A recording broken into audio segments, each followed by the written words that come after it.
అందరికీ నమస్కారం. ఈరోజు కథ నేను వేశ్యను కాను పార్ట్ 9. రాసినవారు వలీ గారు. ఇక స్టోరీలోకి వెళ్తే, తన ఎదురుగా నిలబడి ఉన్న ప్రసూన్ని చూడగానే కళ్ళు ఆశ్చర్యంతో పెద్దవయ్యాయి ప్రవరాకు. అంటే రాత్రి తను కలకన్నానా అని అనిపించింది. తన ముఖం మీద ఎటువంటి భావం కనిపించకుండా అతని ముఖంలోకి చూసింది. అతను మౌనంగా తనను గమనిస్తుండటంతో చిన్నగా దగ్గింది. దాంతో అతను మామూలు స్థితికి వచ్చాడు. ప్రవరా, రాత్రి బాగా నిద్ర పట్టిందా అని అంటున్న ప్రసూన్ వైపు వింతగా చూసింది ప్రవర. దాంతో అతను కొంచెం తడబడి, ఏమీ లేదు, నాకు రాత్రంతా పీడకలలు వస్తుంటేను అందుకే అడిగాను అని అంటున్న ప్రసూన్ వైపుకు చూస్తూ, నిద్ర బాగా పట్టింది అని సైగ చేసింది ప్రవర. ఆమెని అలాగే కొంచెం సేపు చూసి మౌనంగా ముందుకు కదిలాడు ప్రసూన్. అతను వెళ్ళిన వైపుకి చూస్తూ చిన్నగా నవ్వుకుంది ప్రవర. ఒంటి మీద పడుతున్న గోరువెచ్చని నీరు ఒళ్ళంతా పులకరిస్తుంటే తొలిసారి ప్రవర మనసులో కొత్తగా కొన్ని ఆశలు చిగురించసాగాయి. రాత్రి వచ్చిన కల అసలు నిజమై ఉంటే నేను ఆయన రుణం తీర్చుకునేదాన్ని కదా. అయినా తన కోసం, తన బిడ్డ కోసం అందరినీ వదులుకొని తమకు ఆసరాగా ఉన్న ఆ దేవుడికి ఇవ్వటానికి తన వద్ద ఏముంది? ఎంగిలిపడ్డ శరీరం లేదా తన ప్రాణాలు తప్ప. అయినా ఆశకు హద్దుండాలి. లేకపోతే ఆ ఆకాశం లాంటి ఆ దేవుడెక్కడా, తనెక్కడా? ఇక ఆ పైన ఇలా ఆలోచించలేకపోయింది. కానీ కొన్ని క్షణాలు ఇది నిజమైతే బాగుండు అనే కోరిక మనసుకి తడుతున్నా కానీ మనసుని బండరాయిలా మార్చుకోసాగింది. కానీ విధి విచిత్రమైంది. ఆమె తనలోనే చంపుకుంటున్న కోరిక ప్రసూన్ మనసులో తలెత్తితే ఆ పైన ఎలా జరగబోతోందో. ప్రవరా, నేను 3 రోజులు బిజినెస్ పని మీద ఢిల్లీ వెళ్తున్నాను. నువ్వు వస్తానంటే రావచ్చు, నీకు కొంచెం వెసులుబాటు ఉంటుంది అని అంటున్న ప్రసూన్ మాటలకు కొంత బిడియంగానే అడ్డంగా తల ఊపిద్ది. ప్రసూన్ తల ఊపుతూ అక్కడి నుండి వెళ్ళిపోయాడు. అతను వెళ్ళిన తర్వాత మళ్ళీ ప్రవర ఆలోచనలు రాత్రి వచ్చిన కల మీదకు మళ్ళింది. ఇన్నాళ్ళు ఈయన పైన చూపుతున్న గౌరవం, అభిమానం ఏదో చెప్పలేని రాయలేని భావంగా మారుతుంది. ఎప్పుడూ తన ఎదుటే ఉంటే బాగుండన్న కోరిక కలుగుతుంటే చెప్పలేనంత ఆనందం కలుగుతుంది. కానీ మళ్ళీ చుట్టూ ఉన్న సొసైటీ, అందులోని ప్రజల చులకనల చూపులు గుర్తొచ్చి క్షణంలో నిర్ణయం మార్చుకొని దిగులుగా దిక్కులు చూడసాగింది ప్రవర. అవును, నేను ఇక్కడి నుండి ఎక్కడికైనా దూరంగా వెళ్ళిపోవాలి. ఎందుకంటే నా వలన ఆయన జీవితం ఎడారిలా మారకూడదు. ఎందుకంటే నాకు కేవలం శరీరం మాత్రమే ఉంది. కానీ ఈ సొసైటీకి, సంఘంలో హోదా, కులం, మతం, డబ్బు ఇవే కావాలి. ఎందుకంటే డబ్బుంటే మనిషికి ఇవన్నీ గుర్తురావు. అంతెందుకు, డబ్బుంటే కుక్కను బంగారు సింహాసనం మీద కూడా కూర్చోబెట్టచ్చు. కానీ నాలాంటి ఆడవారికి కూడా అవన్నీ ఉచితంగా దొరకవు. ఎందుకంటే మా నుండి ఏదో ఒకటి ఈ జనాలకు సమర్పించుకోవాలి, లేదంటే మమ్మల్ని వెలివేస్తారు. అయినా నా జీవితంలో ఏది అయినా అంత సులువుగా పొందగలమా? ఆడ అంటే అంత అలుసా? మాకు మేముగా ఈ జీవితంలోకి వచ్చామా?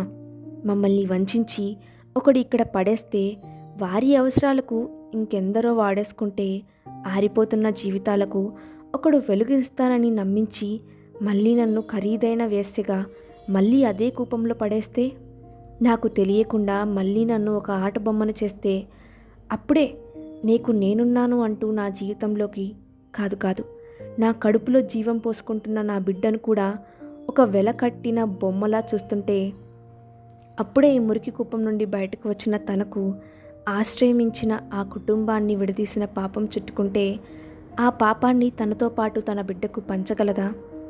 చివరి వరకు ఒక తోడులా ఉంటానన్న ఆ దేవుణ్ణి పొందాలనుకోవడం ఎంత పాపం! అవును, ప్రసూన్ గారు ఎక్కడున్నా బాగుండాలి.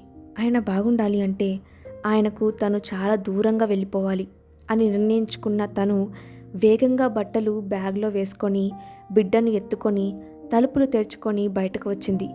ప్రవర అక్కడ తన ఎదుట ఉన్న ఆకారాన్ని చూడగానే గడగడ వణికిపోయింది.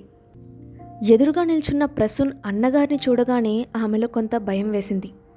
అసలే ప్రసూన్ లేడు, ఈ టైంలో ఈయన ఎందుకొచ్చాడు అని మనసు పరిపరి విధాలుగా ఘోషిస్తుంటే అతను నవ్వుతూ, ఏంటమ్మా వెళ్ళిపోతున్నావా? నువ్వెళ్ళిపోతే ప్రసూన్ పరిస్థితి ఏమిటమ్మా? నువ్వు వెళ్ళిపోతే రమ్యని ప్రసూన్ పెళ్లి చేసుకుంటాడో చెప్పు. అందుకే నీకు ఒక తోడు కావాలి. అందుకు నేను ఒక తోడుని కూడా చూశాను. నీకు పెళ్లి చేస్తాను. అతను చాలా మంచివాడు. నీ బిడ్డకు తండ్రి కూడా అవుతాడు. నిన్ను పువ్వుల్లో పెట్టి చూసుకుంటాడు అయినా పరువు, ప్రతిష్ట, గౌరవం ఇలాంటి వాటితో సంబంధం లేకుండా బ్రతికే నీలాంటి వారికి నేను చూసిన సంబంధం చాలా ఉత్తమమైనదే. చూస్తావా పెళ్ళికొడుకుని? చాలా అందంగా ఉంటాడు, మంచి హోదాలో ఉన్నాడు, నీకు నీ అందానికి సరిజోడు అంటూ పగలబడి నవ్వుతున్నాడు. ప్రవరా, ఏమైంది?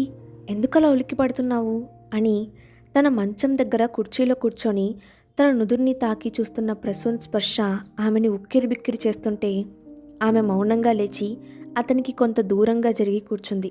మళ్ళీ అడిగాడు ఏమైంది అని. దానికి ఆమె తడబడుతూ పీడకల వచ్చింది అని చెప్పింది. ప్రసూన్ పైకి లేస్తూ మనం ఈరోజు ఢిల్లీకి వెళ్తున్నాము, రెడీకా అని చెప్పగానే ఆమె సమాధానం ఏమీ చెప్పలేకపోయింది. అతను వేగంగా బయటకు నడిచాడు. ఆమె కళ్ళల్లో చెప్పలేని భావాలు ప్రతిబింబిస్తుంటే నెమ్మదిగా లేచి వాష్రూమ్ వైపు నడిచింది ప్రవర. ఢిల్లీ ఎయిర్పోర్ట్లో అడుగుపెట్టేసరికి చలి విపరీతంగా ఉంది.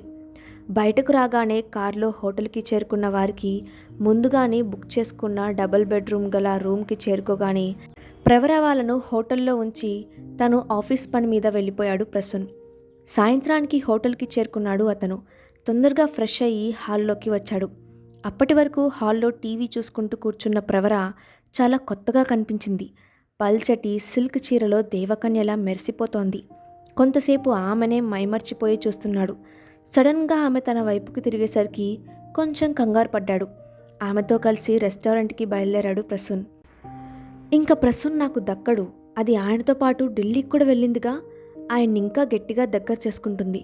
ఇక నేను ఇక్కడ ఉండి ప్రయోజనం లేదు, నేను వెళ్ళిపోతాను బావగారు అంటూ వెక్కి ఏడుస్తున్న రమ్య తలను నిమురుతూ కంట్రోల్లో ఉండమ్మా, నీకొచ్చిన కష్టాలు 2 రోజుల్లో దూరమవుతాయి. నీకు తమ్ముడికి మధ్యలో ఉన్న ఆ అడ్డంకిని తొలగిస్తాము. ఇప్పటి వరకు మాటలతో చెప్పాను, కానీ అది వినే రకం కానప్పుడు చేతులతోనే సాధిస్తాను. సామధాన దండోపాయాలు అనేకం ఉండగా నువ్వు వెళ్ళి 2 రోజులు ఎంజాయ్ చేయమ్మా, మీ ఇద్దరికీ పెళ్ళి నేను చేస్తాను అంటూ క్రూరమైన నవ్వు ఒకటి అతని పెదవులపైన తొణికిసలాడింది.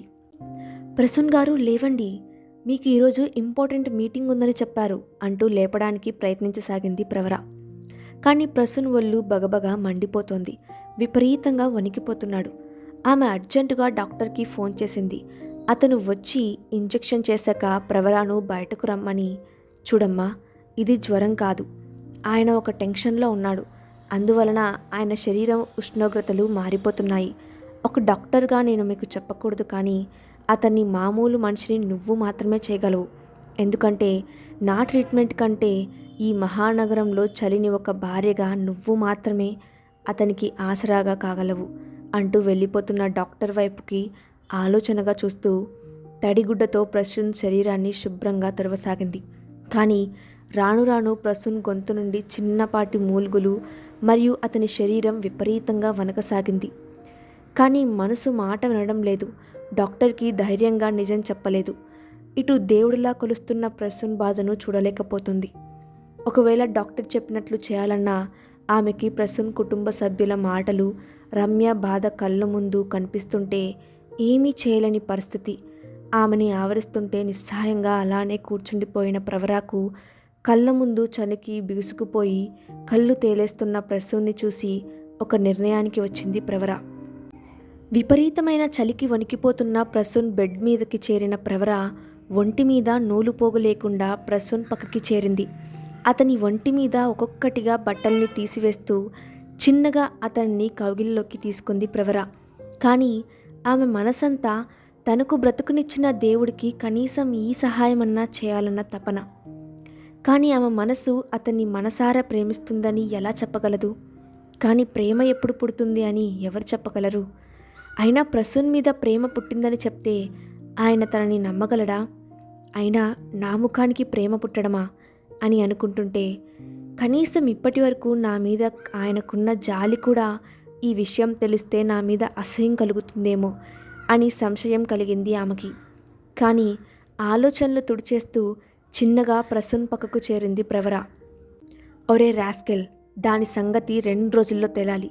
అది వస్తే ప్రాణాలతో లేదా దాని డెడ్ బాడీ నా ముందు పడేయాలా? ఇక ఉపేక్షించను. కనీసం దాని శవంతోనైనా నా కోరిక తీరాలి, లేదా మిమ్మల్ని చంపేస్తాను అని అంటున్న బాస్ మాటలకు నివ్వెరపోయి చూస్తున్నారు వారు. కానీ వారికి తెలుసు వాడు చాలా మూర్ఖుడని, ఆఖరికి శరీరాన్ని కూడా శారీరక సుఖాల కోసం వాడుకుంటాడు అని. కానీ ఆమెని ఎలా తప్పించాలని ఆలోచనలో పడిపోయాడు అతను. చలికి వణుకుతున్న ప్రసూన్కి వెచ్చగా తగులుతున్న శరీరాన్ని చుట్టుకొని అల్లుకుపోతున్నాడు. అతని బిగి కౌగిలిలో మరింతగా బిగుసుకుపోయింది ప్రవర. ఒళ్ళంతా కోరికలతో వేడెక్కుతుంటే ఆమెలో కోరికలు పురివిప్పసాగాయి. తొలిసారి తన ప్రమేయంతో, తన ఇష్టంతో. ఆమె శరీరాన్ని చుట్టేస్తున్న ప్రసూన్ కోరికలతో రగిలిపోతున్నాడు. ఆమెని మరింతగా తనలో పొదుముకుంటూ ఆమెని ఆక్రమించసాగాడు. ఆమె ప్రతిఘటించిన అతని బలం ముందు కొంత, మరియు కోరికలతో కొంత అతనికి లొంగిపోసాగింది ప్రవర. ఇంకా ఉంది. తర్వాత ఏం జరిగిందో నెక్స్ట్ పార్ట్లో చూద్దాం. స్టోరీ నచ్చితే తప్పకుండా లైక్ చేయండి. అలాగే మీ ఒపీనియన్ని కామెంట్ బాక్స్లో షేర్ చేయండి. ఇలాంటి మరిన్ని స్టోరీస్ కోసం మా ఛానల్ని సబ్స్క్రైబ్ చేసుకోండి. Thanks for watching.